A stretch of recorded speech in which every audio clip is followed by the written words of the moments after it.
بسم اللہ الرحمن الرحیم۔ شروع اللہ کے نام سے جو بڑا مہربان نہایت رحم والا ہے۔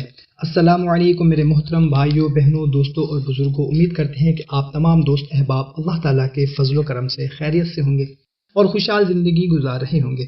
سب سے پہلے ہم دعا کرتے ہیں کہ یا اللہ ہم سب کی جتنی بھی جائز حاجات ہیں وہ سب پوری فرما دے، آمین۔ ہماری جتنی بھی پریشانیاں ہیں، تکلیفیں ہیں، مصیبتیں ہیں، کوئی بھی ایسا کام ہے جو کہ پورا نہیں ہو رہا، یا اللہ ہماری ایسی پریشانی ہے جو کہ کافی عرصے سے ہمیں پریشان کر رہی ہے، ہماری نیند تک اس نے اڑا دی ہے، پورے گھر والے پریشان ہیں، یا اللہ ہماری جو بھی ایسی پریشانیاں ہیں سب دور فرما دیں، آمین۔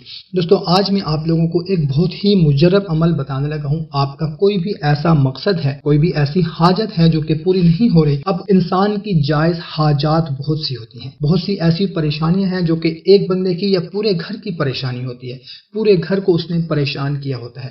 تو اس کے لیے آپ کا جو بھی جائز مقصد ہے، جائز حاجت ہے، جائز مراد ہے، جو کہ ایسی پریشانی ہے جس نے آپ کو پریشان کیا ہوا ہے، تو اس کے لیے آپ یہ عمل کر سکتے ہیں۔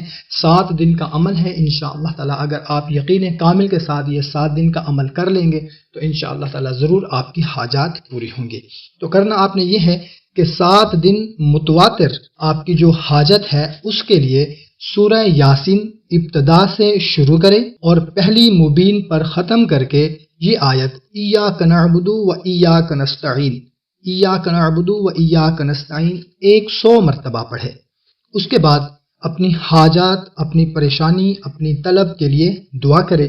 پھر اول سے سورہ شروع کر کے دوسری مبین پر ختم کر کے پھر 100 مرتبہ ایاک نعبد و ایاک نستعین، ایاک نعبد و ایاک نستعین 100 مرتبہ پڑھے۔ اسی عمل کو اسی طرح ترتیب مطلب کہ پہلی مبین پر، پھر دوسری مبین پر، پھر تیسری مبین پر، ایسے ہی آخری مبین تک پڑھ کر عمل کرتے ہوئے سورہ مکمل کرے۔ اس کے بعد اپنی حاجت کے لیے، پریشانی کے لیے، اپنی مراد مقصد کے لیے دعا کرے۔ انشاءاللہ تعالی حاجات آپ کی ضرور پوری ہوں گی۔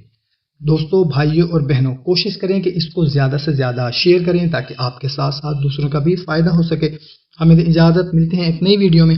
اپنا خیال رکھیے گا۔ اللہ حافظ۔